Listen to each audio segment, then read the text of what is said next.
Hey folks, welcome back and thank you for joining us. Welcome to Retirement Roadmap with Master Plan Retirement Consultants. My name is Evan and with me as always, retirement planner Mark Fricks. We have a special episode for you today. Today is another Q&A episode. We're going to go through some questions that we hear quite often, some that are a little bit more niche, but some questions that we find ourselves answering with clients and prospects alike quite a bit. So we're going to jump into those today. Mark? I thought we agreed to call this We Get Mail. We Get Mail, I'm sorry. Mark is begging to call this We Get Mail. So hey, I'm old school. We'll call this one We Get Mail. We get junk mail mostly, actually. So these do come other formats. Absolutely.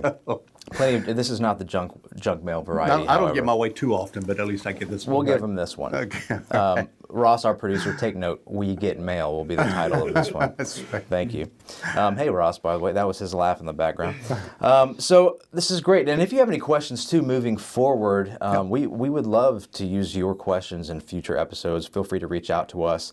info@masterplanretire.com, or as we'll be mentioning later as well, our website is masterplanretire.com, or you can schedule your complimentary consultation with us or find our seminar schedule, our education schedule, plenty of retirement handouts, things like that, links to our episodes, all the good stuff, masterplanretire.com. So without any further ado, here's our first question from We Get Mail.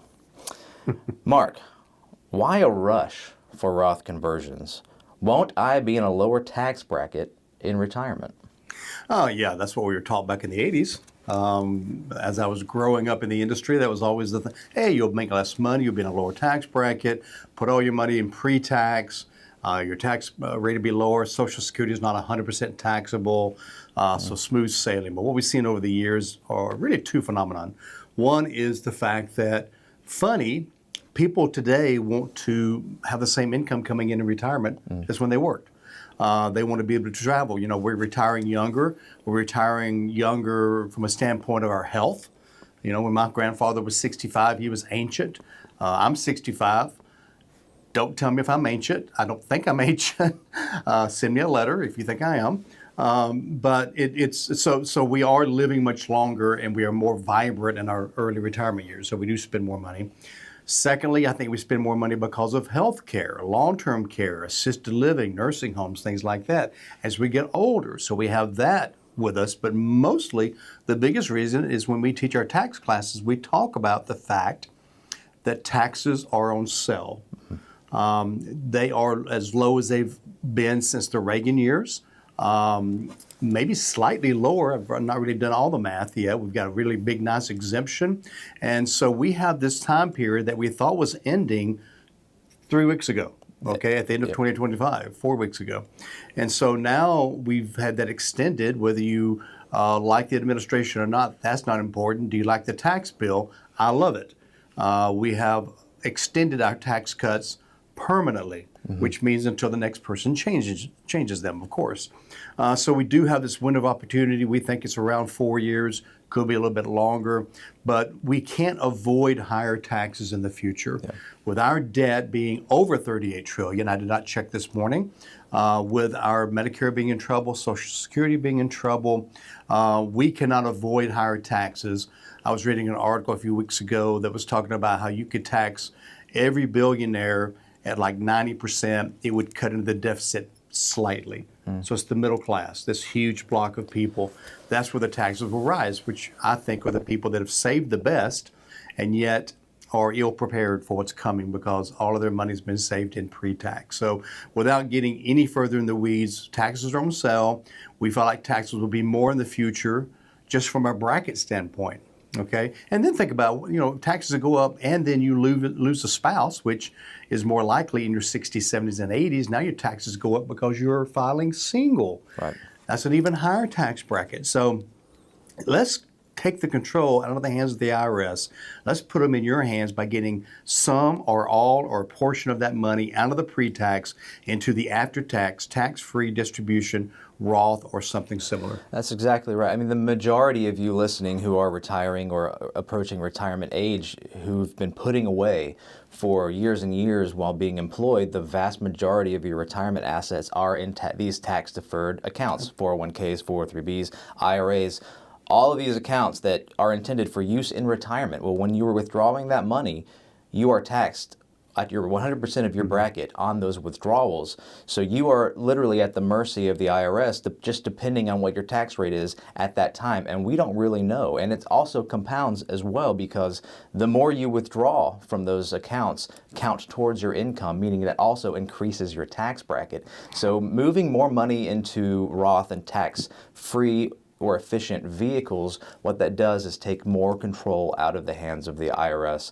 And I think that's more powerful now than it has ever been, because just as you said, right now things look good tax-wise. However, we know what the future has, or at least the writing on the wall is saying. And also retirement spending, you mentioned at the top, people don't want to take a pay cut in retirement anymore. They want the same quality of living. Well, our spending in retirement is kind of a reverse bell curve, if you will. You start off spending a lot when you first retire because you want to do your bucket list. You want to see your family. You want to travel. You want to do these things that you were putting off for retirement. You want to live this life. While you're young enough, healthy enough. Exactly. While you can hike the mountain or what, as it were. But then you start to get a little bit slower in retirement. Maybe you're staying home more, settling into your routine locally a lot more, and that's kind of the lower drop of the bell curve. But then your expenses rise again later in life, and that's medical, health, things like that. Combine that need with withdrawing probably extra than your typical income. Required minimum distributions get higher and higher the older you get. R&Ds, absolutely. You may be taking out 10, 15, 20% forced out of your IRAs whether you need it or not. So that's that much more to your tax bracket all as of that's well. taxable. So a huge advantage is looking at your tax strategy in retirement. We do that all the time. It's part of the holistic plan. Without wasting any more time on this topic, let's jump ahead to the next one. Okay. I like this one a lot. Mark, if I retire before age 59 and a half, how can I draw income from my retirement accounts without penalty? Is it a mistake to retire before 59 and a half? Yeah, so we get this a lot, mostly because we work with a lot of federal workers, and they are able to have a full retirement as early as age 57, full pension, all of that kind of good stuff. And so they have what's called a thrift savings plan, which is a 401k for the government worker, right?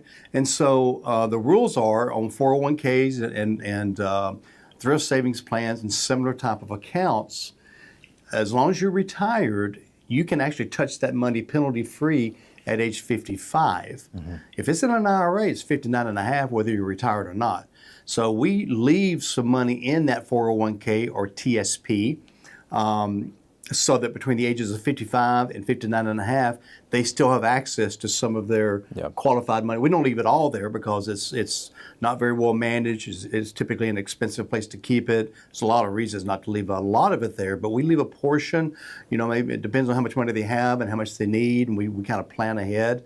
But that's to give them that penalty-free access. And it's so funny how few advisors really understand that. We've come across people so many times, age 56, 57, 58, fully retired, and all of their money is in IRAs. And they can't access any of it without a penalty. And so what do you do for those 2, 3, and 4 years?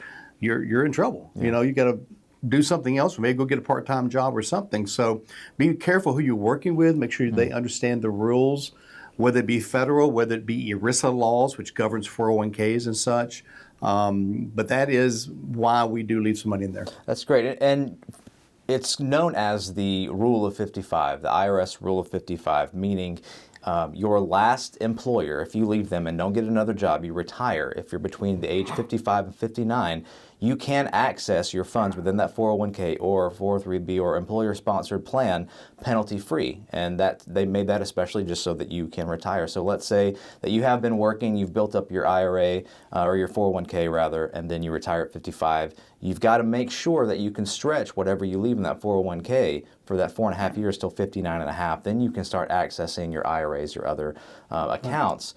Now, a caveat.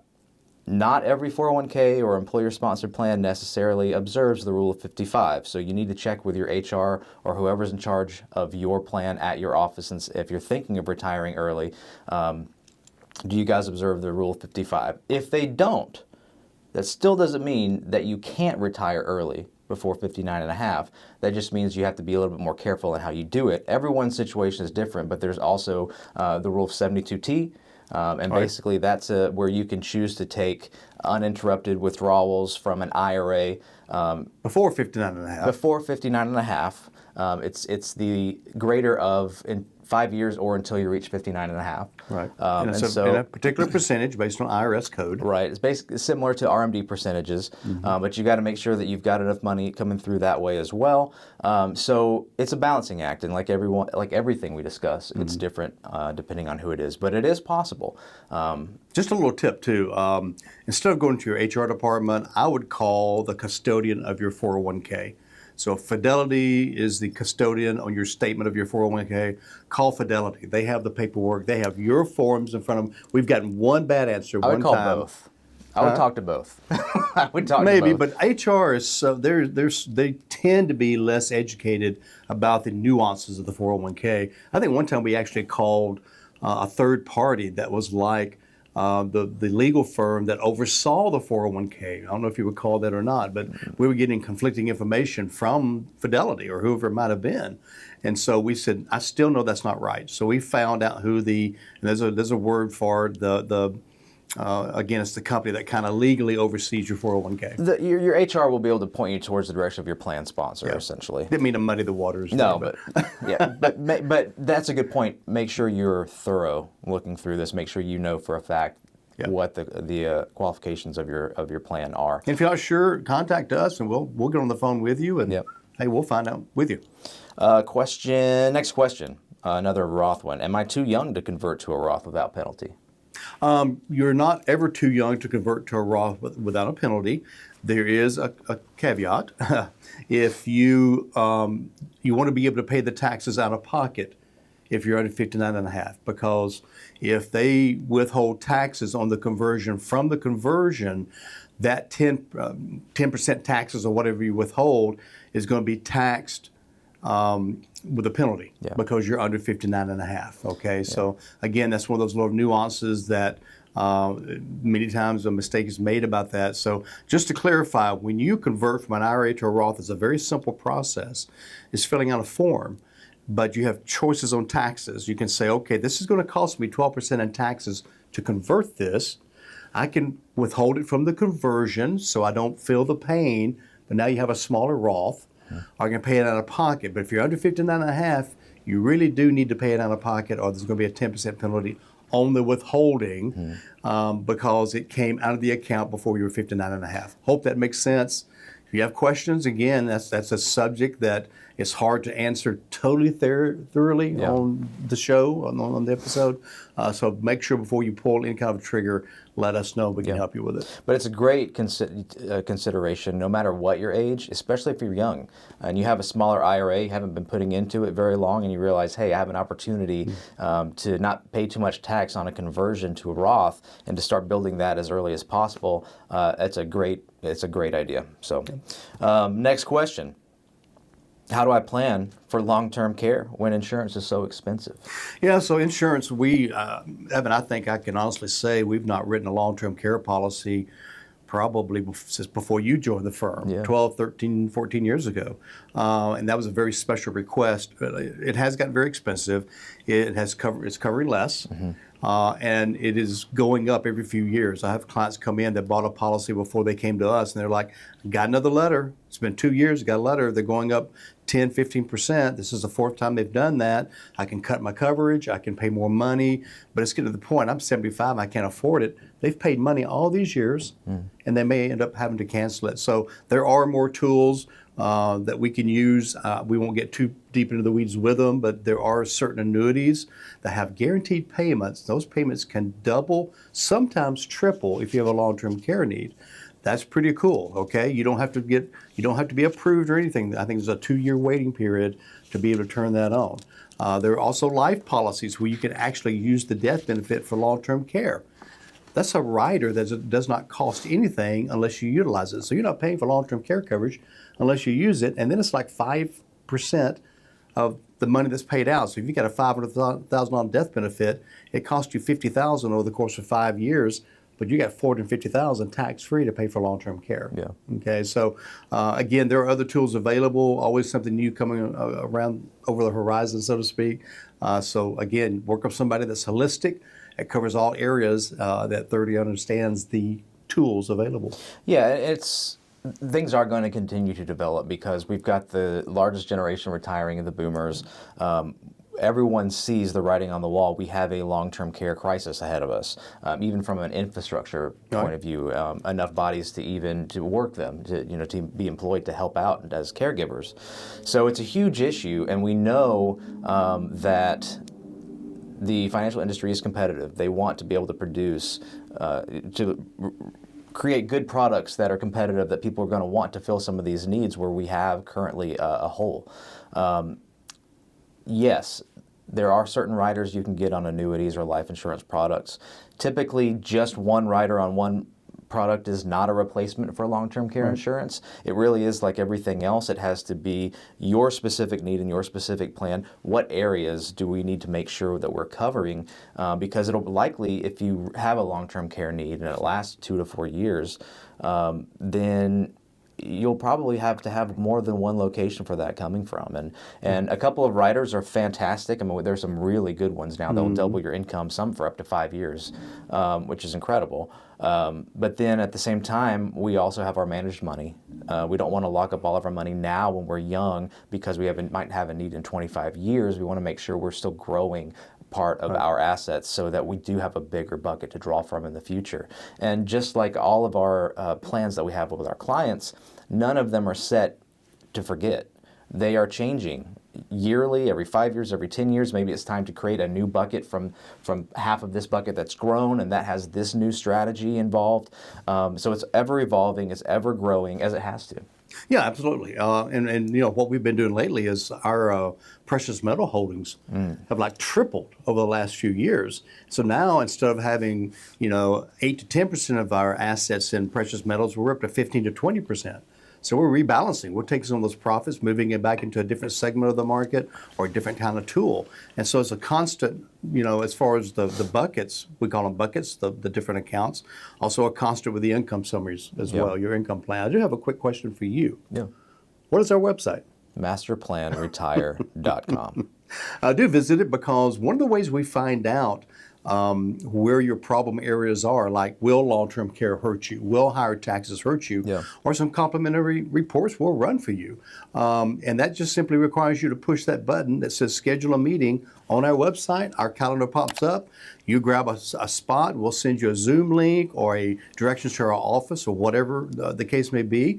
And we will spend time with you in 2 separate meetings, complimentary, to find out what not only your dreams, goals, fears are, but also are they justified? Should you have a fear of running out of money? And how could you run out of money? Masterplanretire.com, 770-980-9262. Why worry about a retirement plan at all when I have a 401k that's been growing for 25 years? Combined with my Social Security, doesn't that cover my retirement expenses? Yeah, a retirement plan. So that would be like me getting somebody to blindfold me, pointing me west and hoping I'll get to California. I have no plan. I have no vision. I have no true goal. Hey, I want to get to California. Where in California and what am I going to be doing when I get there? That's just, I wouldn't do that for a vacation. Much less for the last third of my life. So yeah, you need a retirement plan for all the reasons we've talked about. How's my money being most efficient as opposed to just one big bucket of money in a 401k that really has in retirement 6, 8, or 10 purposes: short-term income, long-term income, short-term growth, long-term growth, tax-free income, long-term care coverage. I could go on for a little while. Having a plan so that everything is more efficient. Yeah, there are people that retire every day that just turn on Social Security, maybe have a small pension, and go through the rest of their lives, but they are not maximizing the retirement, they're not maximizing their legacy, and there's always this worry that they have of Am I going to make it? So what happens is what? Is they tend to really hold onto their money in the early years, and then when they're 70 and 80, wish they could travel and they're not healthy enough now. It's just a bad way to go through retirement. Yeah, yeah. And also the past 25 years of the market have been the most volatile. It's not a market that you can confidently take withdrawals from regularly for income. You know, if you have Social Security and a healthy 401k, that's great, but let's make sure we're not taking income from our 401k. And income is different than just withdrawals. Guaranteed income monthly to keep the lights on, you know, replacing that paycheck, because grocery bills, light bills, electricity, all that's got to get paid. You don't want to take that from a volatile market. If you had retired in 2008, 2007, odds are you'd be going back to work for a few years after that, because you don't want to take withdrawals and lock in your losses on a fallen account in the stock market. So there are tools, and that's just the income side alone. Yep. You have to have an income plan, and an income plan means you have to have some portion of guaranteed income as well, because other than income, the other giant concern about retirement planning 101 is longevity risk, not outliving your money. It sounds good to outlive something until you're talking about outliving your money. Right. And I lived through 2008 as an advisor. I had clients. And when we saw 2008 hit, and for a year and a half, every morning I'd wake up on a business day and see what the market was doing. And virtually every morning it was down more. It was like a nightmare. I mean, living through that as an advisor. Imagine as a client with a portfolio where every day it was down for a year and a half, 56% drop in the S&P over an 18-month period, half of your money gone. Now imagine you'd retired the year before and you're taking $1,000 a month out or whatever. You'd be down 70%, 75%. You'd be done. And I met people for several years after that. Two things. Number one is they didn't go back into the market for 10 years because they were so devastated. But I met people in their 80s at Walmart working, and I would just strike up a conversation. Guess why? They went through 2008 without a plan. And so, you know, it's easy to see, hey, things have been good the last few years. We've had a nice bull run, and our mentality, our psychological makeup is what it is today is the way it's always going to be. And that's if it's a bad market, it's always going to be bad. You get that emotional feeling, or it's always going to be good. And so, like, I'm going to buy gold because it's up 300% or whatever it may be up. It is up 300%. Is it going up another 300%? You know, should we still be buying? I don't know. I don't have a crystal ball. I'm not sure. I see the market indicators. We have had a pullback, but it's just living through that time. And I know there are people listening to us in this episode that lived through that. And I think it triggers certain emotions that we probably will never forget. Yeah, absolutely. And something really interesting to harken back to the 401k, if I just want to take withdrawals from the market for retirement, something that can be helpful to look up for yourself is called the risk of sequence of returns. And that basically shows, depending on returns, a retirement account can last forever, or depending on the market returns, it could be depleted in 5-10 years.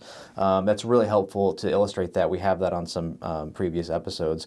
We are just about out of time, and we have plenty of questions left. So as is typical for us, we'll probably do a Q&A part 2 to finish off some of these. Yeah. And folks, again, feel free to email us, info@masterplanretire.com with your own questions. We'd love to feature them in an upcoming episode. Or go to our website, masterplanretire.com, where you can schedule your complimentary consultation with an advisor, have a series of reports ran for you, basically have a conversation on you and your specific life and your specific retirement.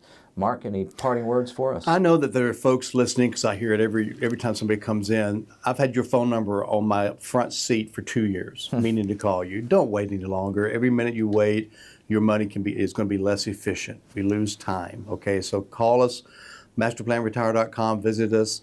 I'd love to meet with you. So until we do see you, and hopefully it's soon, remember, plan well and prosper. Take care.